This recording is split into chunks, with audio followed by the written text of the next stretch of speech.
Bonjour à tous, j'espère que vous allez bien. Bienvenue à tous les nouveaux qui vont tomber sur cette vidéo et qui me connaissent pas forcément. Mais on va parler de fiscalité entre la Suisse, la France et Dubaï. Je pense que j'ai un petit niveau en fiscalité et surtout que je viens de m'expatrier du coup de la Suisse vers Dubaï et je vais vous expliquer pourquoi.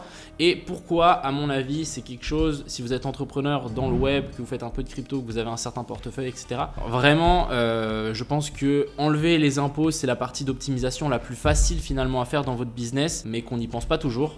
Et on parle vraiment de gros montants en 35% sur un business, c'est énorme. Donc personnellement, je trouve que c'est la bonne façon de faire. C'est ce qu'on va parler dans cette vidéo. Donc on va parler combien j'ai payé, quel papier j'ai fait, pourquoi je l'ai fait, quelles sont les règles que je dois respecter, etc. Avant de commencer, je tenais à vous dire que je vous mettrai mon Telegram en description. Si jamais ça vous intéresse de sauter le pas et de le faire, je vous enverrai un contact par lequel moi je suis passé.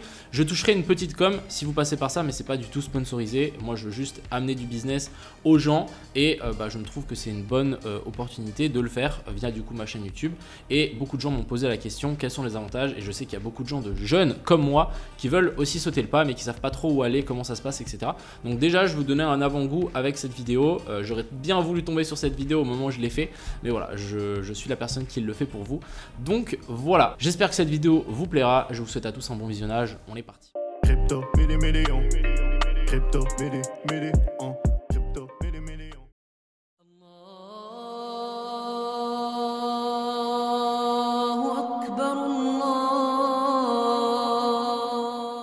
Alors, commençons par le commencement. Je pense que la vraie question, c'est pourquoi je suis parti de la Suisse. Beaucoup de gens vont me dire « Ah, la Suisse, c'est trop bien, etc. » Oui, c'est bien si on est salarié. Dès qu'on est entrepreneur et qu'on commence à gagner des bons salaires, finalement, l'État, vous savez, il y a des paliers qui vont faire que d'augmenter et plus vous gagnez, plus vous payez. Personnellement, moi, j'ai décidé que l'argent que j'allais gagner, je voulais le récupérer moi, à 100%. J'ai pas forcément envie de le donner à quelqu'un d'autre. Je suis d'accord qu'il y a tout cet esprit de communauté, qu'il faut aider les plus démunis, etc. Mais moi aussi, quand j'ai commencé ma vie, j'étais plus démuni et j'ai passé des nuits entières à travailler sur mon business, etc. Et du coup, c'est pas forcément ce que l'école m'a appris et simplement, je me suis dit que mes fruits, toutes les graines que j'avais plantées, j'ai maintenant des légumes et j'ai envie de les utiliser pour moi. J'ai pas forcément envie de le donner à qui que ce soit.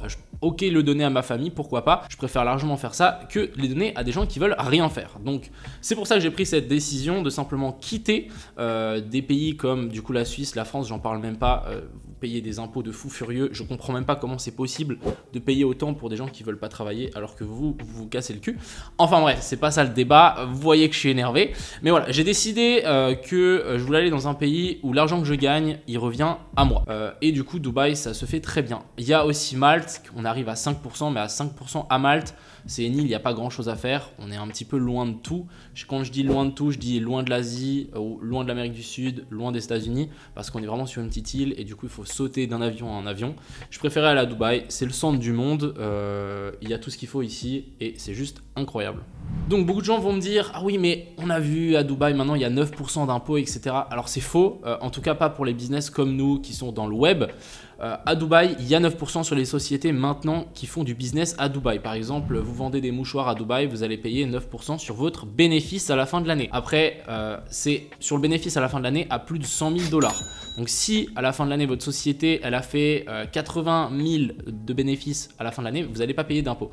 De plus, pour pas payer d'impôts, il suffit d'augmenter les salaires de tout le monde, vous augmentez votre salaire et comme ça, la société diminue son bénéfice et à la fin, vous n'êtes pas imposé. Étant donné que ici, le salaire que vous recevez de votre société à vous-même, il n'y a pas d'impôt. Il n'y a plus de feuilles qui vous indiquent combien vous gagnez, combien vous allez payer, les déductions, ça n'existe pas. Vous n'avez même pas besoin de déduire ce que vous achetez. Donc je trouve ça juste génial. C'est une prise de tête sans nom qui s'est juste envolée. C'est pour ça aussi que j'ai décidé de venir ici. De plus, ce qu'il faut savoir sur Dubaï, c'est que vous êtes résident fiscal à partir du moment où vous avez une société ici et que vous venez 2 fois par an. Donc il faut venir chaque fois moins de 6 mois. Donc vous venez chaque 5 mois par exemple. Vous venez dans le pays, vous devez tamponner votre passeport.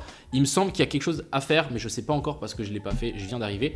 Mais voilà, il suffit juste de venir en moins de 6 mois à chaque fois. Ce qui est vraiment bien avec ça, c'est qu'après vous pouvez aller vivre n'importe où sur la planète et il faudra juste du coup se référer à l'endroit où vous habitez par rapport aux règles. Je sais qu'en France, vous êtes imposé et vous avez votre résidence fiscale si vous êtes plus de 183 jours dans le pays. Donc à vous après de faire attention et il faut vraiment pas plaisanter avec ça parce qu'imaginons vous mettez tout ça là et vous allez vivre en France peut-être pendant 200 jours. Bah la France va vous dire, et Coco, sur ton passeport c'est écrit que tu es venu tamponner 2 fois ici, tu es resté 200 jours, bah du coup maintenant tu es résident fiscal français. Et ça il faut vraiment faire attention. En Suisse c'est encore pire, c'est si on va en Suisse et on reste plus de 30 jours avec une activité professionnelle, ça veut dire que vous gagnez de l'argent. Par exemple, moi je prends mon ordinateur, je commence à trader en Suisse, etc. Et j'y reste pendant plus de 30 jours avec mon activité. Je vais être de nouveau directement imposé en Suisse. Donc ça, il faut faire très attention. Et c'est 3 mois sans activité professionnelle en Suisse. Après, en Suisse, il y a quand même pas mal d'autres choses. Il y a aussi, si vous avez par exemple, vous venez habiter à Dubaï et que vous avez votre femme en Suisse avec vos enfants, la Suisse, elle va faire mon coco. Ton centre d'intérêt, il est en Suisse. Bah, tu peux pas venir juste ici à Dubaï pour vivre tranquillement. Ça ne marche pas comme ça, il faudrait ramener toute la famille. Donc faites attention avec ça et surtout la Suisse ne rigole zéro. Donc à partir du moment où vous partez, coupez tous les ponts. Moi j'ai enlevé mon assurance, j'ai enlevé mon numéro de téléphone, je me suis désabonné de tous mes trucs suisses, vraiment pour que je n'ai plus rien en Suisse et que la Suisse peut pas me dire ah mon coco reviens ici par là, t'as encore ça, t'as encore ça, t'as encore ça, du coup t'as ton centre d'intérêt qui est en Suisse, tu paieras tes impôts en Suisse. Maintenant je vais vous expliquer un petit peu comment ça s'est passé et combien j'ai payé simplement pour venir et combien je vais payer par an parce que oui on va devoir payer par an. Donc ce qu'il faut compter c'est environ entre 10 et 12 000 $ pour avoir quelque chose de carré. Vous pouvez trouver moins cher, mais ces sociétés-là vont juste faire de la masse.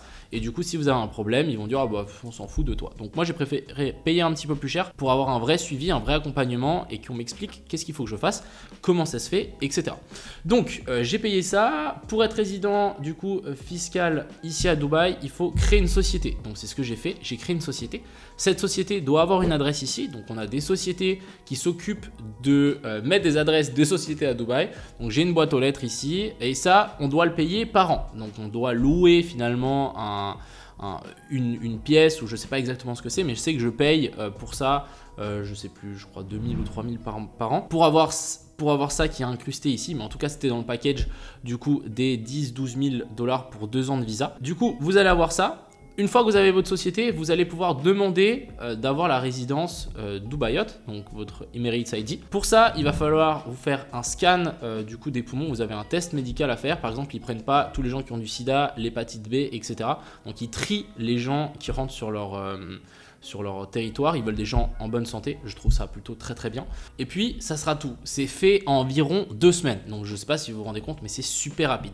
Vous payez, ça crée la société, c'est vraiment ultra rapide. Et ensuite vous allez avoir du coup votre société, vous allez pouvoir vous créer un compte de votre société et vous allez pouvoir vous créer aussi un compte pour vous, simplement privé. Du coup ensuite les fonds, qu'est-ce qu'ils font quand vous gagnez de l'argent? L'objectif c'est de les envoyer sur vos comptes professionnels, donc votre compte de société, et ensuite vous versez un salaire à vous. Encore une fois, il n'y a pas d'impôt, donc vous faites ce que vous voulez avec cet argent. Moi, on m'a même dit, je sais pas si encore une fois, je voulais sortir de l'argent des crypto-monnaies pour le mettre sur ma société. Qu'est-ce qu'on m'a dit? On m'a dit, ah bah, tu vas voir un type ici, tu lui envoies tes USDT, ils vont prendre 1,5% de frais. Ensuite, tu reçois du cash, donc tu donnes des USDT, tu reçois du cash et ensuite tu vas à la banque et tu leur demandes de mettre ce cash-là sur ton compte en banque. Et on a parlé d'environ des montants comme 50-100 000.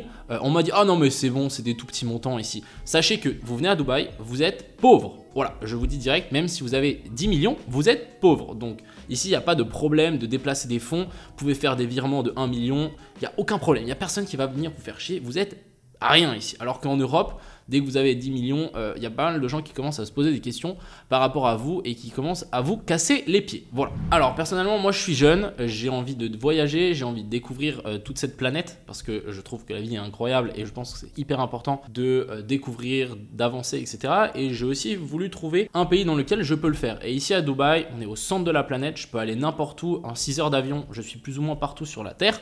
Donc je trouve ça juste génial. Et on est obligé d'y aller 2 fois par an. Donc, comme je l'ai dit tout à l'heure, moins de 6 mois. Ça veut dire qu'après, je peux aller n'importe où et c'est à moi de faire attention dans quel pays je vais et quelle est la loi là-bas. Donc par exemple en Suisse, je sais que je vais faire très attention quand je vais y aller pour vraiment, on va dire, optimiser mon temps là-bas, parce que j'ai pas forcément envie de rester plus d'un mois. Si je reste plus d'un mois, la Suisse peut me dire, mon coco, tu reviens payer tes impôts ici, et c'est pas du tout ce que j'ai envie. Donc ça, il faut faire extrêmement attention, et c'est aussi une des raisons pourquoi j'ai choisi Dubaï. Après, il y a plein d'autres raisons, je peux vous en citer 2-3. La sécurité, je suis désolé, mais je peux partir en laissant mon appartement ouvert, il y a personne qui va venir me casser les pieds. On avait oublié les clés dans la voiture, on les a retrouvées. Bref, c'est tranquille, vraiment. Il y a de la sécurité partout. À l'entrée de mon immeuble, il y a un gars qui contrôle les gens qui rentrent, etc., etc. Donc ça, je trouve vraiment très bien. C'est super propre. Moi, j'ai besoin d'être dans des endroits propres. J'ai été à Malte, c'est dégueulasse. J'ai envie d'être dans des endroits propres. J'ai envie d'aller dans des endroits aussi, c'est bien construit. Je viens de l'architecture. Si c'est pas aligné, ça m'énerve. Donc ici, tout est aligné, tout est bien construit. C'est vraiment top. Je pense que les désavantages de Dubaï, c'est la température l'été. Donc l'été, c'est sûr, moi je me casse. Clairement, je vais dans des autres pays, peut-être à Bali ou en Thaïlande, je sais pas où, ou revenir un petit peu en France, en Suisse, me balader par là. Mais sachez que vivre l'été ici à Dubaï, il fait plus de 50 degrés. Ils ont même mis en place qu'il fait plus de 50 degrés. La ville va créer des nuages artificiels pour faire pleuvoir sur la ville, pour rafraîchir tout ça. Je trouve ça juste un truc de fou.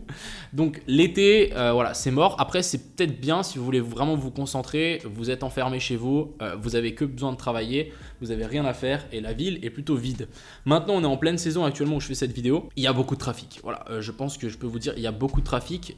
Avant-hier, j'ai été au mall à 17h, 18h. J'ai jamais vu le mall autant rempli que ça. On faisait la queue pour les escalators. Je me suis dit, ah ouais, il y a quand même du monde. Donc ce qu'il faut comprendre, c'est que maintenant Dubaï, je pense qu'il y a beaucoup de gens qui ont compris que c'était le nouvel Eldorado. J'ai l'impression que c'est les États-Unis dans les années 80, c'est plus ou moins la même chose, et tout le monde se ramène ici. Par contre, c'est cher si on compare à la France, en tout cas si on compare par rapport à la Suisse, c'est plus ou moins le même niveau. Ce qui est cher, c'est les loyers. Donc moi, mon objectif et ma stratégie que je vais faire, c'est je vais revenir ici cet été quand il fera 50 degrés et je vais me louer un appartement à l'année, quand le marché de l'immobilier, c'est un creux. En fait, ici, il y a deux saisons. Tu as la bonne saison qui est l'hiver et la mauvaise saison qui est l'été. Et du coup, je vais revenir ici quand il fera super chaud pour simplement trouver un appartement qui est beaucoup moins cher. Parce que ici, actuellement, les loyers, c'est un truc de fou. Je pense que vous ne trouvez pas quelque chose de correct en dessous de 2500, 3000 par mois. Clairement, donc ça, il faut se préparer. Quelque chose que j'adore aussi en plus par rapport à Dubaï, c'est, je l'ai déjà dit, la sécurité, mais en fait, ici, la loi est super dure. Et ça, c'est très bien parce que quand vous voulez faire une connerie, ou quand il y a quelqu'un qui veut faire une connerie, il va y réfléchir deux fois. Parce que le gars qui vend par exemple de la weed ici, bah, il va en tôle. Il n'y a pas de demi-mesure. Il va directement en tôle. Et vu que la loi est super stricte et très très bien appliquée, c'est pas autant laxiste qu'en France, bah, on se retrouve avec tout le monde qui respecte la loi. Et franchement, c'est très agréable. Je peux vous parler encore un truc, c'est les assurances maladie. Donc ici, en fait, vous avez besoin de rien faire. Pas besoin de faire déclaration d'impôt, mais vous n'avez non plus pas besoin d'avoir une assurance de santé, pas besoin d'avoir une assurance accident. Donc ça, il faut faire attention.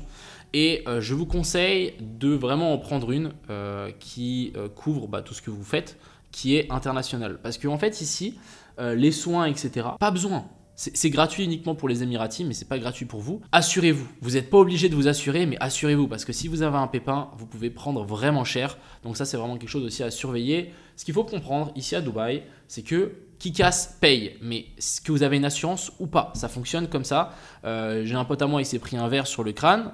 Il a été discuté. Il a dit, bah écoute, si tu me donne pas de l'argent, bah moi je porte plainte. Et le gars, il lui a donné directement en cash de l'argent parce que il l'avait, si tu veux, endommagé. Donc il faut faire extrêmement attention avec ça à Dubaï. Et ici, il faut partir du principe que tout le monde est riche. S'il y a un pépin, c'est pas grave. Mais par contre, vous l'êtes pas. Du coup, il faut faire extrêmement attention. En tout cas, moi, je ne le suis pas. Il faut faire super attention avec ce qu'on fait et ce qu'on ne peut pas faire, etc. Donc voilà un petit peu de quoi je voulais vous parler. Et j'espère que du coup, cette vidéo vous a plu. C'est une vidéo un petit peu différente. J'espère que le montage aussi sera bien. Si jamais vous avez des questions, n'hésitez pas à les poser en commentaire. Je rappelle que je vais mettre mon Telegram en commentaire si jamais vous voulez des infos supplémentaires. N'hésitez pas. Enfin bref, j'espère que cette vidéo vous a plu. Je vous souhaite à tous une excellente après-midi. C'était Crypto Million. Ciao.